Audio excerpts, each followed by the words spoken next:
تبوس کوي السلام علیکم ورحمت الله وبرکاتو. زموږ دلته کالج کې څه کسان دي هغوی موږ نه تپوس کوي چې تاسو وایئ چې دا هر څه الله پیدا کړي، د دې خالق الله دی. نو الله چا پیدا کړی، دغه خالق څوک دی؟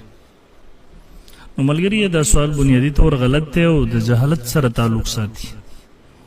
ځکه تاسو ګورئ موږ خپلو طلبو ته یو خالق دی یو مخلوق دی. خالق در اسم فاعل صيغه د پیدا کون کې ته ویل کیږي او مخلوق د اسم مفعول صيغه د پیدا کړی شوی ته ویل کیږي. ګوره ما سوى الله د الله نه چې سوا څه هم دي دې ته ویل کیږي مخلوق. الله د خالق پیدا کون کې. نو دلته دا ملګری چې کوم سوال کوي چې زمانه څوک تپوس کوي یو دهري یو ملحد، نو د غلط فهمۍ شکار دی، غلط بیانې نه کار اخلي. ځکه چې ګوره الله خو خالق دی او دی چې کوم سوال کوي در مخلوق په باره کې کېدی شو. نو دلته ګوره در خالق نه مخلوق جوړ کو دغه قسم سوال کوي. نو خو خالق دی پیدا کوون کړي، دغه په باره کې دا قسم سوال نشي کېدی چې هغه چا پیدا کړی. دا سوال خو د مخلوق په باره کې کېدی شي چې هغه چا پیدا کړی، ځکه هغه پیدا کوون کې څوک شته. کله چې ته دا سوال یو چا په باره کې چې هغه چا پیدا کړی، نو خو به خالق نشو. د خالق په باره کې دا قسم تبوسونه نشي کېدی. او دویم دی چې دا کوم سوال کوي، نو د علت او معلول طریقه په الله تعالی باندې جاری کوي. دې چې وای نعوذ بالله خدای چا پیدا کړی، الله چا پیدا کړی، نو د دې بس علت وي او هغه چې چا پیدا کړی د هغې بس علت وي. مثال زه په یو کرسۍ ناست یم، د دې د وخت پیر دا په بله کرسۍ باندې راټینګه ده، هغه بله کرسۍ په بله کرسۍ باندې راټینګه ده، بله کرسۍ په بله کرسۍ راټینګه ده. نو یو دغسې کرسۍ په کار ده چې د هغې څلور خپې پوره وي او ودرېږي. نو دا سلسله به هغه وخت ودرېږي چې کله پوره کرسۍ ومنلی شي. همدقسې چې کله خالق ومنې نو د مخلوق دپاره، نو بیا د هغه خالق په باره کې دا سوال کول چې دا چا پیدا کړی دی، د هغې دپاره بیا بل خالق بنې، د هغې دپاره بیا بل خالق بنې، دا سلسله به روانې. نو دا سوال کول چې د الله تعالی خالق کوم دی، دا سوال صحیح نه دی. ذکر د ټولو د پاره یو خالق شته، په هغه ځای به دا سلسله ودرېږي، ورنه دا سلسله هم دغسې روانه لا متنهي سلسله وي.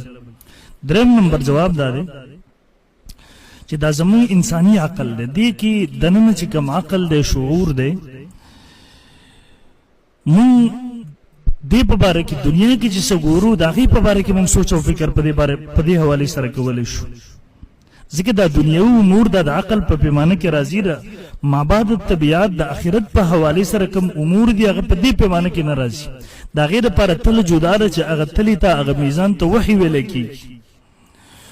نو د دنیا که تاسو د دې مثال واخلئ، اینډرایډ موبایل اپلیکیشن په آیفون کې نه چلیږي، ځکه چې د هغې دپاره خپل اپلیکیشن.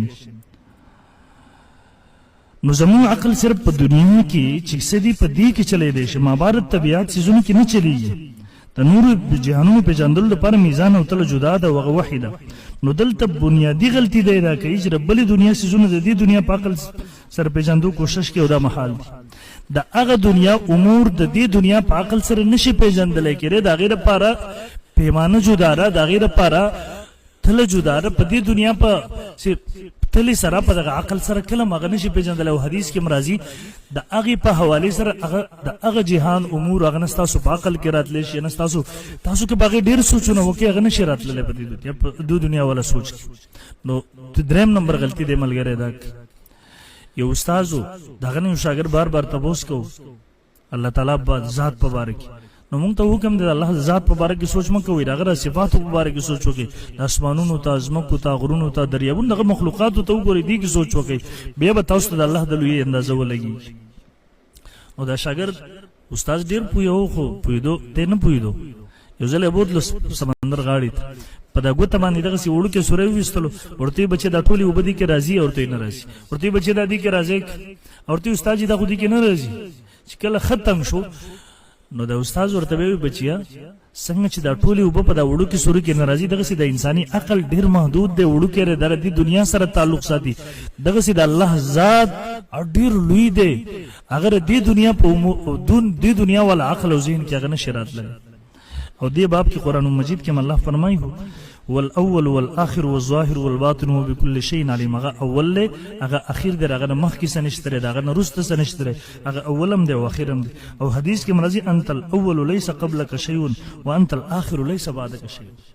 تا اولی رسول الله صلی الله علیه وسلم فرمایي یا الله تا اول ستانه مخ کې سنشتره تا اخر ستانه روست سنشتره او حدیث کې حدیث وقت په حواله سره راځي د کس په باره کې راځي نبی صلی الله علیه وسلم فرمایي ابو هريره رضی الله عنه راوی د بخاری شریف کې د حدیث موجود دی نبی صلی الله علیه وسلم فرمایي یأتی الشیطان احدکم فیقول من خلق کذا من خلق کذا شیطان تاسو نه یو کس راځي پلان کې چا پیدا کړي پلان کې چا تر دې زی تر دې پورې اخر ورته الله چا پیدا کړي من خلق ربک رب چا پیدا کړي پیدا بلغه فلیستعذ بالله ولینتهی نبی صلی الله علیه وسلم فرمای کله خبره دې حد ته ورسیږي نو تاسو اعوذ بالله من الشیطان الرجیم وای په الله سره پناه حاصل کړئ الله د ذات په باره کې سوچ مکوئ درې پیر اعوذ بالله وای او دا طریقه وک او بیا دنه جداش نو بهرحال حاصل خبرې را ده چې دا سوال د مخلوق په باره کې کېده شي د خالق په باره کې نشي کېږي الله خالق دی دغه په باره کې دا سوال کول انتهایی جهالت دی حماقت دی قمقلتوب دی امید دی زما په جواب باندې به پوه شوي